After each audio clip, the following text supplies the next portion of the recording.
Sir 2,40,000 பேருக்கு வேலை வாய்ப்பு. நம்ம இவர் ராமசுப்ரமணியம் சார் பேசிகிட்டு இருக்கும்போது சொன்னார், தென் மாவட்டங்களுடைய வளர்ச்சியை மையப்படுத்தி அங்கே ஒரு இன்வெஸ்டர்ஸ் மீட்டை நடத்தி அந்த இன்வெஸ்டர்ஸ் மீட்டில் ஒரு 32,000 கோடி ரூபாய்க்கான 41 புரிந்துணர்வு ஒப்பந்தங்கள். கரெக்டாக சொல்கிறேன்னா நான் 41 தானே? கரெக்டு தானே? Okay okay.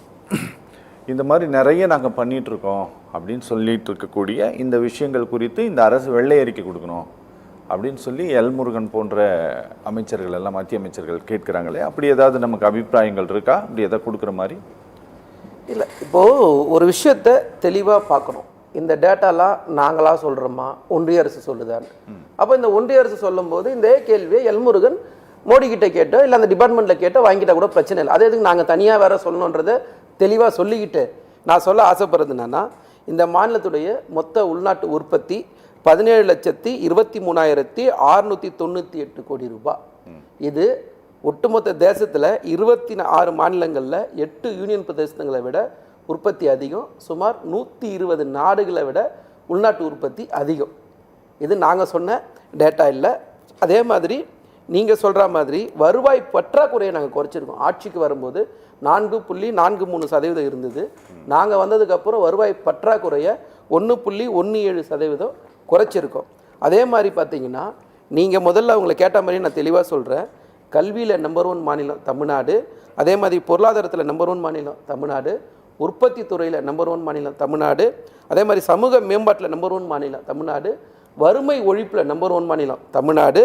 தகவல் தொழில்நுட்பத்தில் நம்பர் 1 மாநிலம் தமிழ்நாடு. ஆட்டோமொபைல்ஸில் நம்பர் 1 மாநிலம் தமிழ்நாடு. அதே மாதிரி மருத்துவத்துறையில் நம்பர் 1 மாநிலம் தமிழ்நாடு. சுற்றுலாத்துறையில் நம்பர் 1 மாநிலம் தமிழ்நாடு.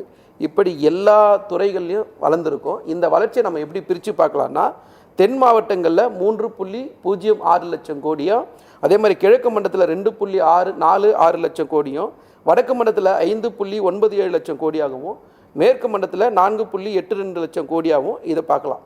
அந்நிய நேரடி முதலீடாக பார்க்கும்போது 11 லட்சம் கோடியை நம்ம நேரடியாக ஈர்த்திருக்கோம். அது சுமார் 31 லட்சம் பேருக்கு வேலைவாய்ப்பை உருவாக்கியிருக்கு.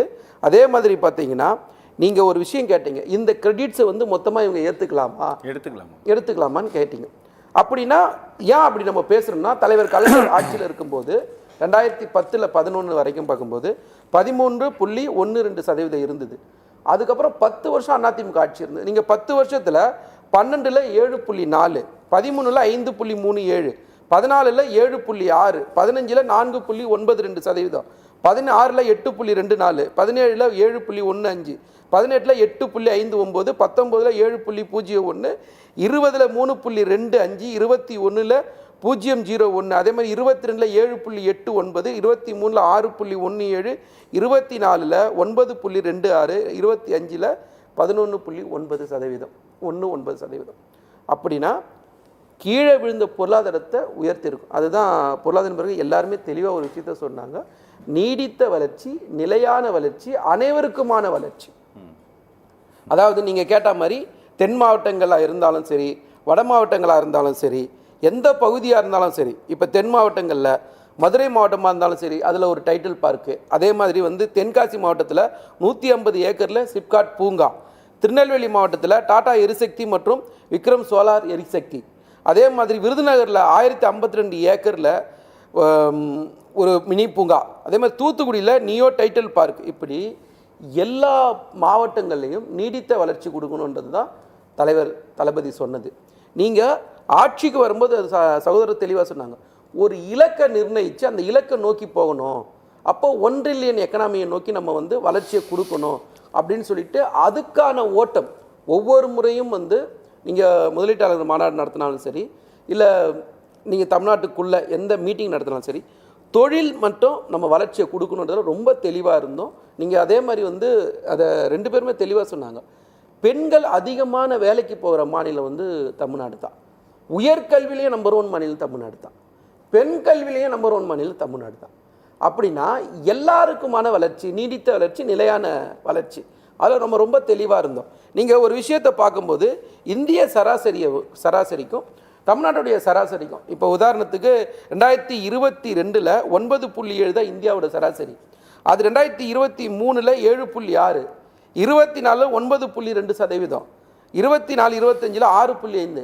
ஆனால் தமிழ்நாடுடைய வளர்ச்சி பாருங்களேன், 2022 7.89, 2023 6.17, 2024 9.26, 2025 11.19%. அப்படின்னா ஒன்றியத்துடைய வளர்ச்சியை விட தமிழ்நாடுடைய வளர்ச்சி 2 மடங்கு வளர்ச்சியாக இருக்குது.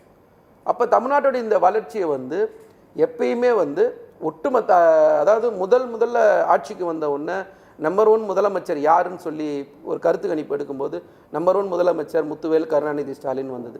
அன்னைக்கு தளபதி சொன்ன ஒரு வார்த்தை என்னன்னா, நான் நம்பர் 1 இருக்கணுன்றது முக்கியம் இல்லை, தமிழ்நாடு நம்பர் 1 இருக்கணும், எல்லா துறைகள்லையும் இருக்கணும்னு சொல்லிட்டு வெளிப்படையாக சொல்லி அதற்கான இலக்கை நோக்கி நம்ம ஓடணும். அந்த இலக்கை நாம் இன்னைக்கு ஜெயிச்சிருக்கோம். இது ஒட்டுமொத்த தமிழ்நாட்டுக்கு கிடைத்த வெற்றியாக நாங்கள் இதை பார்க்குறோம். ஓகே சார், கடைசியாக திரு ஏபிஎஸ்னுடைய ஸ்டேட்மெண்ட் உங்ககிட்ட கேட்டுட்டு முடிக்கிறேன். ஏதாவது பதில் சொல்ல விரும்புகிறீங்களா? இல்லை, அது நிச்சயமாக சார். அதாவது நாங்கள் ஆட்சிக்கு வர்றதுக்கு முன்னாடி தமிழ்நாடு வந்து தொழில் தொடங்க உகந்த மாநிலங்கள் பட்டியலில் 14வது இடத்துல இருந்தது. நாம் இன்னைக்கு வந்து நம்பர் 1 இடத்துல வந்திருக்கோம். நீங்கள் மின்னணு பொருட்கள் ஏற்றுமதியில் அதிமுகவுடைய ஆட்சியில் 1.66 பில்லியன் தான் ஏற்றுமதி செய்யப்பட்டது. ஆனால் இன்னைக்கு 14.65 லட்சம் பில்லியன் வந்து ஏற்றுமதி செய்யப்படுது. அப்படின்னா தொழில்துறை வளர்ந்துருக்குன்றதுக்கான ஆதாரத்தோடு நாங்கள் சொல்கிறோம். பொதுவாக நாங்கள் பேசலை, தயவு செஞ்சு புரிஞ்சுக்கணும். வளர்ச்சின்றது வந்து திரும்பவும் அனைவருக்குமான வளர்ச்சியாக இருக்கணும். அது வந்து ஒரு குறிப்பிட்ட பகுதி மட்டும் வளருது, குறிப்பிட்ட மாவட்டங்கள் மட்டும் வளருதுன்னு இல்லாமல் ஒட்டுமொத்த தமிழ்நாடே வளரணுன்றது தான் எங்களுடைய நோக்கம். அதுக்காக தான் சென்னையில் முதலீட்டாளர் மாநாடு போடுறது இல்லாமல் தூத்துக்குடியிலையும் நாங்கள் போடுறோம். ஸோ அப்போ நோக்கம் வந்து எல்லாருக்குமான வளர்ச்சியை நாங்கள் கொடுக்கணும். அப்படின்னா நீங்கள் வெளிப்படையாக பாருங்களேன், கல்வி இந்த ஆண்டில் உயர்கல்வியில் வந்து மொத்தம் 926 காலேஜில் 165 காலேஜஸ் வந்து தமிழ்நாடு தான் இருக்குது. நீங்கள் தேசிய சராசரியில் 34% வந்து சிறந்த கல்வி நிறுவனங்கள் தமிழ்நாட்டில் தான் இருக்குது. 20% மருத்துவம் மற்றும் பொறியியல் கல்லூரிகள் தமிழ்நாட்டில் இருக்குது, ஒட்டுமொத்த இந்தியாவோட ரேஷியோ. ஆனால் நீங்கள் இதை குறிப்பிட்டு பார்க்கும்போது குஜராத்தில் 1.5% கல்லூரிகள் தான் இருக்குது. அதே மாதிரி 6% கல்லூரி கூடங்கள் தான் அங்கே அமைக்கப்பட்டிருக்கு. நீங்கள் இன்னும் உத்தரப்பிரதேசலாம் போனால் ஒரே ஒரு சிறந்த கல்லூரி தான் இருக்குது. நீங்கள் ஒன்றிய அரசு வெளியிட்ட பட்டியல், இது எல்லாமே வந்து ஒன்றிய அரசு வெளியிட்ட பட்டியல், தமிழ்நாடு அரசு வெளியிட்ட பட்டியல் இல்லை. தயவு செஞ்சு எடப்பாடி பழனிசாமி அதை பார்க்கணும்னு நாங்கள் கேட்குறோம். யாரோ ஒருத்தர் எழுதி கொடுத்தது நீங்கள் பேசாதீங்க, நீங்கள் பார்த்துட்டு வந்து ஆதாரபூர்வமாக பேசுங்க. நாங்கள் எல்லா கேள்விக்கும் பதில் சொல்ல தயாராக இருக்கோம். நீங்கள் பொதுவாக சொன்னீங்கன்னா மீண்டும் 15வது முறையாக மக்கள் உங்களை புறக்கணிப்பாங்கன்றதை நீங்கள் மறக்கக்கூடாது.